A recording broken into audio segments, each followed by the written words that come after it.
अखिया रोई जब शादी तोहर होई।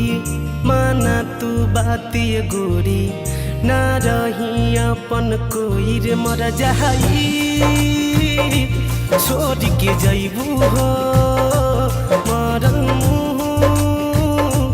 हमर पैबू हो रे मर जाई छोड़ के जैबू हो।